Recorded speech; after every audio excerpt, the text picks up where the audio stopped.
ಮಾನ್ಯ ಸಭಾಪತಿಗಳೇ, ನನ್ನ ಚುಕ್ಕೆ ಗುರುತಿನ ಪ್ರಶ್ನೆ ಸಂಖ್ಯೆ 537 ಮಾನ್ಯ ಮಹಿಳಾ ಮತ್ತು ಮಕ್ಕಳ ಅಭಿವೃದ್ಧಿ ಹಾಗೂ ವಿಕಲಚೇತನರ ಮತ್ತು ಹಿರಿಯ ನಾಗರಿಕರ ಸಬಲೀಕರಣ ಸಚಿವರಿಗೆ. ಮಾನ್ಯ ಸಭಾಪತಿಗಳೇ, ಉತ್ತರವನ್ನು ಒದಗಿಸಲಾಗಿದೆ. ಮಾನ್ಯ ಸಭಾಪತಿಗಳೇ, ಉತ್ತರವನ್ನು ಒದಗಿಸಿದರೆ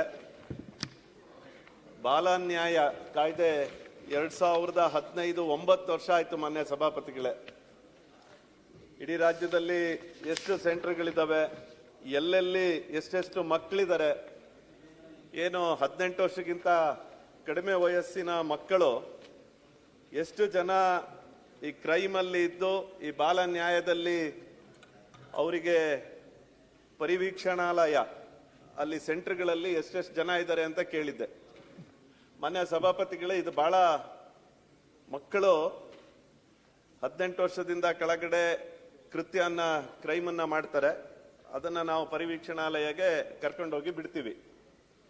ಬಹಳ ನೋಡ್ಬೇಕಾಗಿರೋದು ನಾವೇನಂದ್ರೆ ಮೈಗ್ರೇಟೆಡ್ ಚಿಲ್ಡ್ರನ್, ಬೇರೆ ರಾಜ್ಯದಿಂದ ಬಂದಿರೋಂತ ಹಲವಾರು ಮಕ್ಕಳು ಇಲ್ಲಿ ಕ್ರೈಮ್ ಮಾಡ್ತಾರೆ, ಹೊಟ್ಟೆಪಾಡಿಗೆ ಕ್ರೈಮ್ ಮಾಡ್ತಾರೆ. ಅವರನ್ನ ನಾವು ಪರಿವೀಕ್ಷಣಾಲಯಗೆ ಬಿಡ್ತೀವಿ.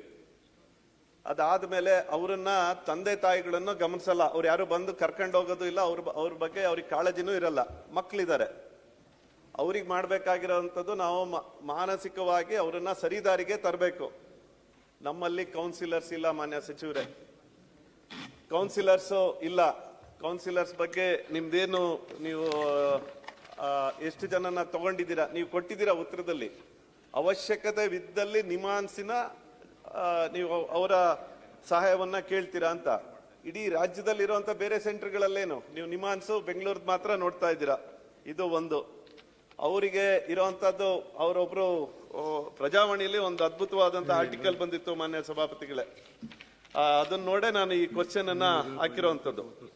ಅಲ್ಲಿ ಅವ್ರು ಹೇಳ್ತಾರೆ, ಆ ಹುಡುಗರಿಗೆ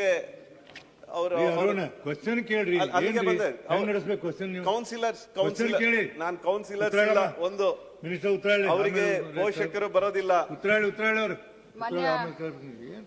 ಸಭಾಪತಿಗಳೇ, ಮಾನ್ಯ ಸದಸ್ಯರಾದಂತ ಅರುಣ್ ಅವರು ತುಂಬಾ ಕಾಳಜಿ ವಹಿಸಿದ್ದಾರೆ, ಕೇಳಿದ್ದಾರೆ. ಪ್ರತಿ ಜಿಲ್ಲೆಯಲ್ಲೂ ಕೂಡ ಈ ಒಂದು ಮಕ್ಕಳ ಬಾಲ ನ್ಯಾಯ ಮಂಡಳಿ ಕಾಯ್ದೆ ಜಾರಿಯಲ್ಲಿದೆ. ಪ್ರತಿ ಜಿಲ್ಲೆಯಲ್ಲೂ ಕೂಡ ಪರಿವೀಕ್ಷಣಾ ನಿಲಯಗಳು ಇದ್ದಾವೆ. ತಾವು ಬಹಳ ಕಾಳಜಿಯಿಂದ ಕೇಳ್ತಾ ಇದ್ದೀರಾ. ಒಮ್ಮೆ ನನ್ನ ಜೊತೆ ನಾನು ಮೊನ್ನೆ ಬೆಂಗಳೂರಿನಲ್ಲಿರುವಂಥ ಬಾಲ ಪರಿವೀಕ್ಷಣಾಲಯಕ್ಕೆ ಭೇಟಿ ನೀಡಿದ್ದೆ. ಅಲ್ಲಿ ಸುಮಾರು 6 ಜನ ಮಕ್ಕಳಿದ್ದಾರೆ. ರಾಜ್ಯದಲ್ಲಿ ಸಭಾಪತಿಗಳೇ ನಮಗೆ 600 ಮಕ್ಕಳನ್ನ ಇಟ್ಕೊಳ್ಳೋಕ್ಕೆ ನಮಗೆ ಅವಶ್ಯಕ ಇರುವಂಥ ಪರಿವೀಕ್ಷಣಾಲಯಗಳಿದ್ದಾವೆ. ಆದರೆ ನಮ್ಮ ರಾಜ್ಯದಲ್ಲಿ ಈಗ ಸದ್ಯಕ್ಕೆ ನಮ್ಮ ಹತ್ರ ಇರೋ 123 ಹುಡುಗರು ಇದ್ದಾರೆ. ಬಾಲ ಅಪರಾಧ ಅಂತ ತಾವು ಹೇಳಿದ್ರಿ, ಕಾನೂನು ಸಂಘರ್ಷಕ್ಕೆ ಒಳಗಾದಂಥ ಮಕ್ಕಳು ಇದ್ದಾರೆ. ನಾನೇನು ಮೊನ್ನೆ ಬೆಂಗಳೂರು ಬಾಲ ಈ ಒಂದು ಪರಿವೀಕ್ಷಣಾಲಯಕ್ಕೆ ಹೋಗಿದ್ದೆ.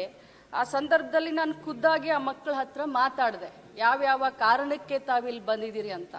15 ವರ್ಷದ ಹುಡುಗ ಚಾಕು ಹಾಕಿದ್ದೀನಿ ಅಂತ ಹೇಳ್ದ.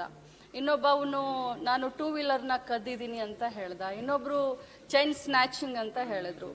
ಇವರ ಎಲ್ಲರ ಒಂದು ಮಾನಸಿಕ ಸ್ಥಿತಿಯನ್ನ ನೋಡ್ಕೊಳ್ಳಕ್ಕೆ ತಮಗೆಷ್ಟು ಕಾಳಜಿ ಇದೆಯೋ ಅಷ್ಟೇ ಕಾಳಜಿ ಸರ್ಕಾರಕ್ಕೂ ಇದೆ ಮತ್ತು ನಮ್ಮ ಇಲಾಖೆ ಕೂಡ ಇದೆ. ಅವ್ರನ್ನ ನೋಡ್ಕೊಳ್ಳೋಕೆನೆ ಇಂತಿಷ್ಟು ಸಿಬ್ಬಂದಿಗಳಂತ ಇದೆ, ಸ್ವಚ್ಛತೆಗೆ ಮಾಡ್ಲಿಕ್ಕೆನೆ ಇಂತಿಷ್ಟು ಸಿಬ್ಬಂದಿ.